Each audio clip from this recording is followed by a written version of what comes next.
On this episode, we're joined by Rameez Zafar, who is the co-founder and CEO of Eligible. Now, I first met Rameez about 5 years ago when he was a speaker at one of our events, and I remember him talking very passionately about the opportunities to use artificial intelligence and automation to improve mortgage customer experience.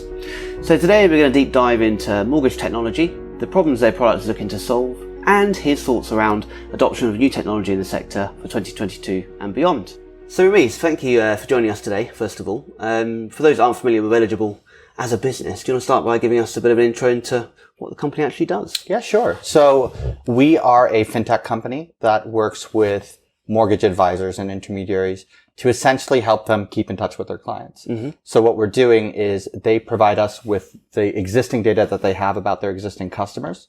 And what we're doing is from the point of completion through to the product expiry, we're essentially keeping their clients warm for them and as them. So it's about that post-sale nurturing, keeping that client engaged, but in a much more personal way than sort of campaign marketing or anything like that. Okay, interesting. Yeah, it's quite a unique proposition. And before we sort of dive into that in a bit more depth, can you tell us a bit about your personal background? Yeah, sure.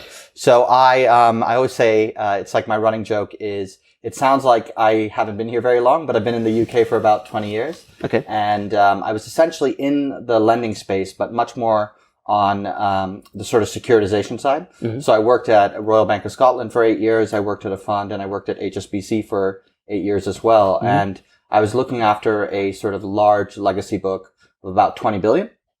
So I was very much familiar with the space, but not really the origination distribution space at all, as you say. And it was around the time when Habito and Trussell and a lot of these sort of new players were coming to market that I started looking at it. And I think one of the things we noticed was that there was this myth that clients don't like talking to advisors, and that's why we need robo-advice. But what we found was, clients do like talking to their advisors. It's the advisors that, a new lead comes in, they have to act on that. So they just didn't have enough time to speak to their existing customers. So it was all about how do we help them stay engaged with their existing customers. I think it was interesting around that time. I think that was around the time we first met, actually. Yeah. And I think a lot of people taking the ideas that had been applied for, sort of investments and pensions and things like that, where robo-advice, or forms of robo-advice had some great success, and thought, we'll try that in the mortgage market. But, the size of decision and commitment and the level of kind of advice needed is much, much different for a mortgage. So I think it's been interesting how those products have developed much more around, supporting the human advisor with technology, but really freeing up them, their time to have that face-to-face or virtual kind of face-to-face conversation with the customer. Yeah, totally. I think that is essentially how the market has evolved. Is the advisor is still central to the process, and it's more about technology that can sit alongside them, speed them up, make it easier, make the client feel more at ease or more up to date with what's going on. Yeah. So you came into the mortgage market sort of specifically with originations about sort of 5-6 years ago, wasn't it? 3.5 years ago, yeah. Oh, okay, right, even less. Yeah. So when you first came into that market and you'd worked in other kind of sectors, you say, what most sort of surprised you around the level of technology usage in the sector at that time? Yeah, it's a great question. I think the first thing that everybody will sort of say, which is the low-hanging fruit problem, is that everything doesn't talk to one another. So it feels like a disjointed process. There's a lot of systems, there's a lot of stakeholders, and people are jumping around a lot. So that is a little unfamiliar. I think in other parts of technology, you see that things are more integrated now, and it took a while. That said, it's disjointed for a reason. I think, again, it's easy to say, oh, everything should talk to everything and it should all be connected, and 3 clicks and I magically have a mortgage. But there's just so much more nuance in some of these problems. So I think that was surprising as well. There's a lot of systems, there's a lot of processes, but as you dig into it, you accept that they all have a very specific purpose. They have, payment purposes, compliance purposes, affordability purposes, and these are all separate things that can't just merge into one necessarily.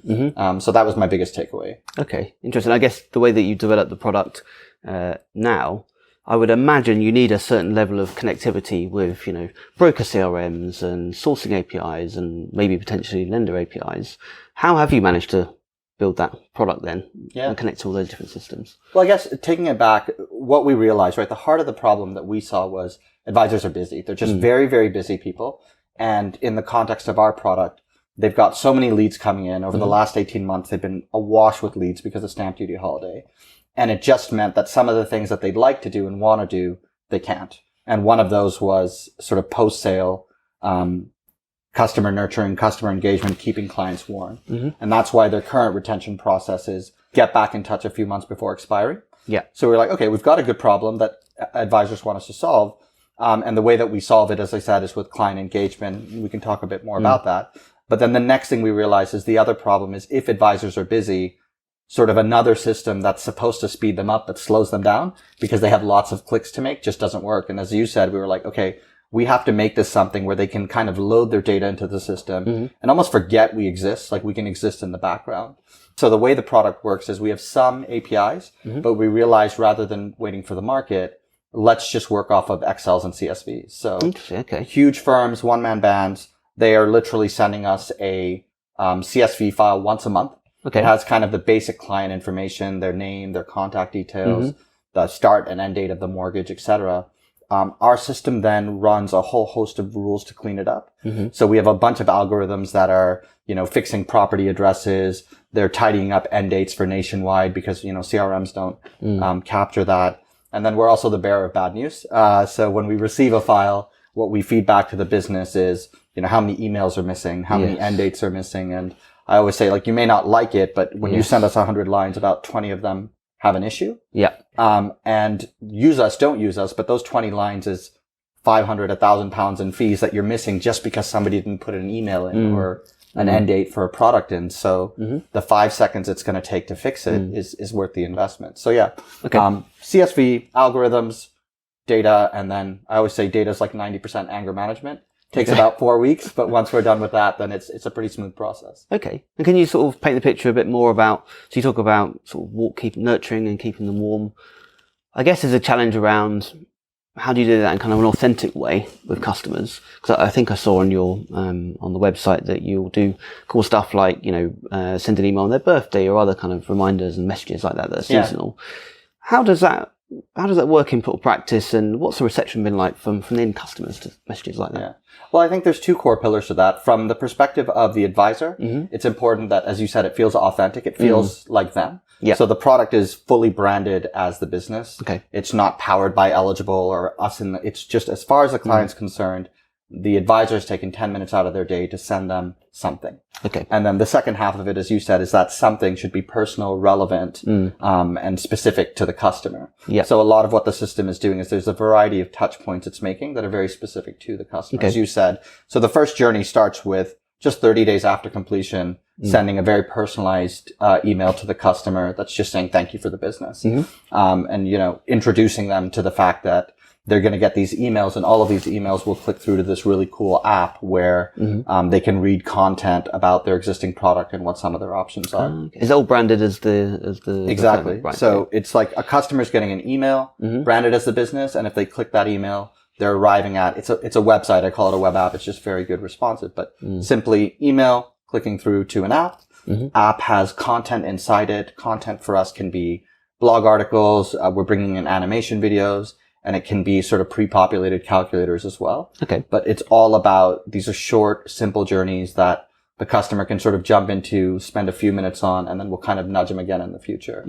So some of those are relationship comms, as we call them. So that's things like, checking in frequently, on a frequent basis, birthdays, wishing them Happy New Year, etc. So that we call relationship nurturing. The next thing we're building now is protection modules to sort of upsell protection, and I can come back to that. And then the other things we do, which are more property and mortgage related, is we have a pretty cool host of APIs we're using to send a postcode level kind of report. So one of the things we learned is sending an AVM seems like a great idea, but actually all you get is like, well, what are you talking about? My friend down the road sold it for 20K more and your price is wrong.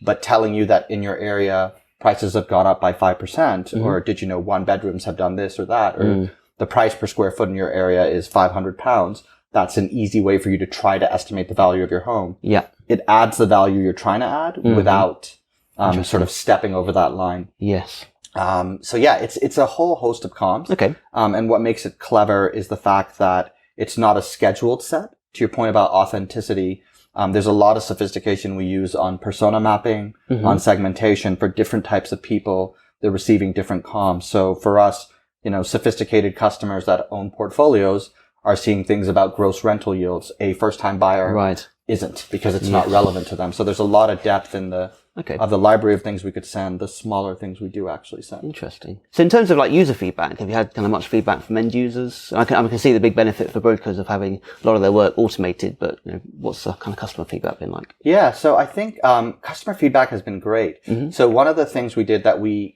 included in relationship nurturing over the last 18 months was same-day market updates.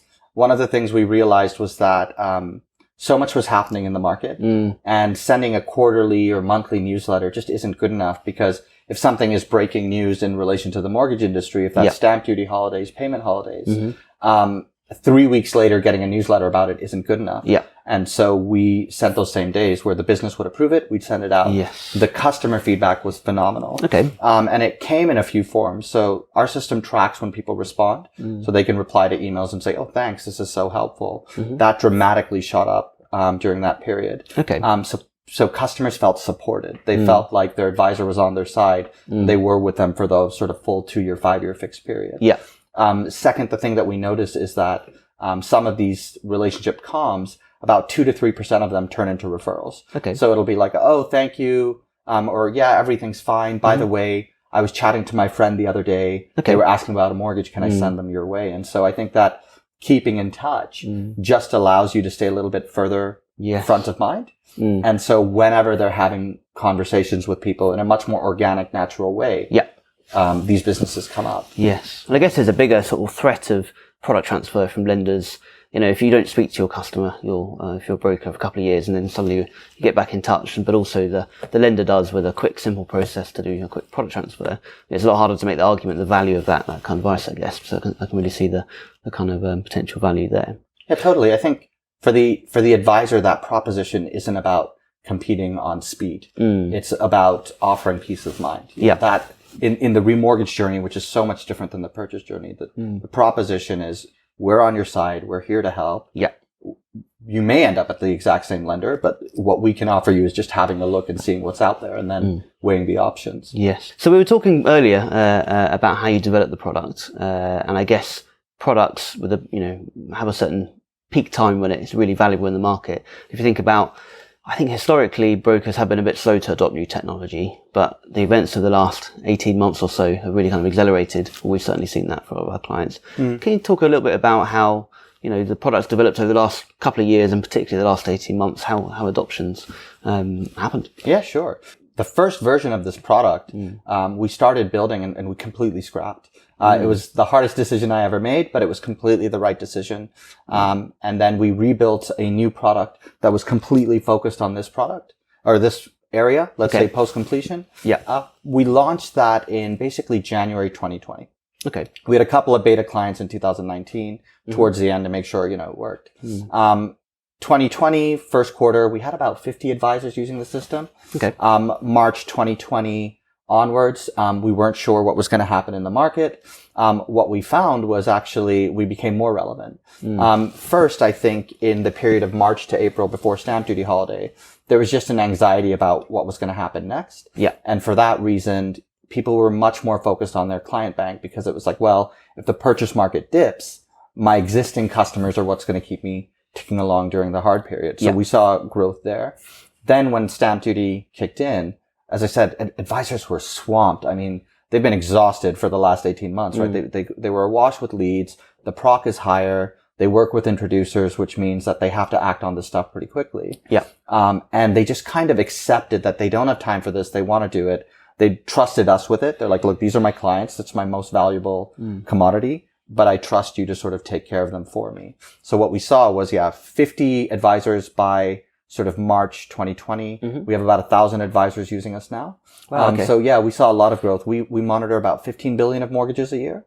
So, we interact with about 120,000 customers a year. So now we have really deep understanding of how customers think on a national level. Interesting. So you had to do a major pivot and, as you say, almost rewrite the product. So what did the original product do differently than the new version? Well, I think we were taking on parts of the sales process that advisors didn't want us to. So the original system was trying to show new products and make product recommendations. Right. More and more we realize that doesn't help a consumer. It confuses them.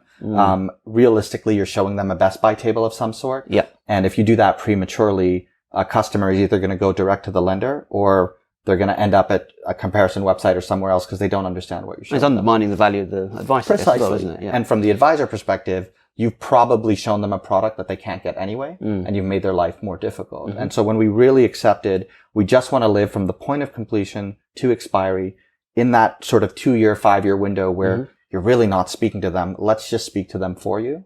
Advisors were much happier for us to stay there and not bleed into the sales process. Because that opens up compliance problems and a whole host of things that it just wasn't helping anybody. Interesting. Yeah. So I guess that may be something you tell a younger Rameez, having just started the business when we first met. But it's always interesting to speak to entrepreneurs and founders. So I guess if you had the opportunity to talk to that younger Rameez at the beginning, what advice would you give so him? Much.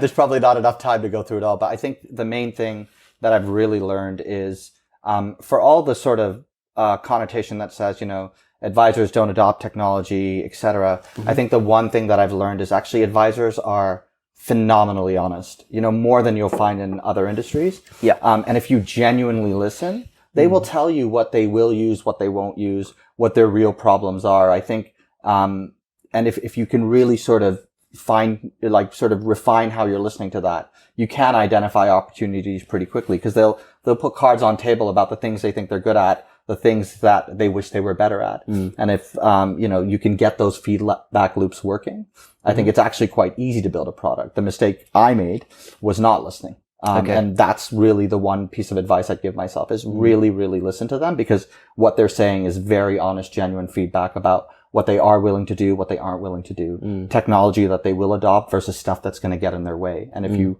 focus on stuff that they want, that adds value, that they'll actually use, then you'll probably have a product. Yes. I think in terms of kind of modern digital product development, that's really at the heart of it, isn't it? It's exactly. Testing, build small, test with users and evolve. And it sounds like you've come out the other end of that journey with a good product that's really gaining traction now. Oh, thank you. Which is great. So I guess, in terms of today, we're going to wrap up in a moment, but I'd love to hear a bit more about, your plans for 2022, and beyond. Yeah, sure. So I think more of the same. As I said, we want to do this. We want to do it well. So what we're realizing is there's a lot of opportunities to talk to customers about other things as well. The most obvious one that we've been getting a lot of feedback about is protection. So we've actually got our protection beta starting now. The first area we're focused on is mortgage customers that don't have protection.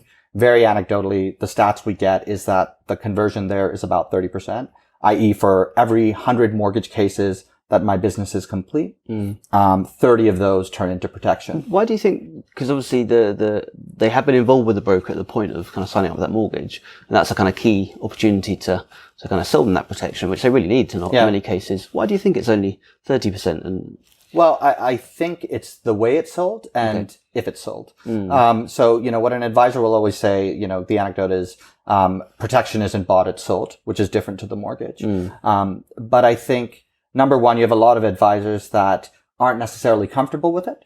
And so even if it's part of their sales process, it's kind of like they're kind of hoping you'll say no so they don't have to do it. Oh, really? Okay. Yeah, well, it's at the risk of the mortgage business. If that's what I do and that's how I make money and that's my livelihood. Yeah. Introducing this other thing that I'm selling you with a sort of, would you like fries with that approach? Yes. Most consumers are like, no, I don't want tinted windows or fries with that, that add-on sale. So issue one is it's being sold as an add-on as opposed to a sort of complete package. Okay.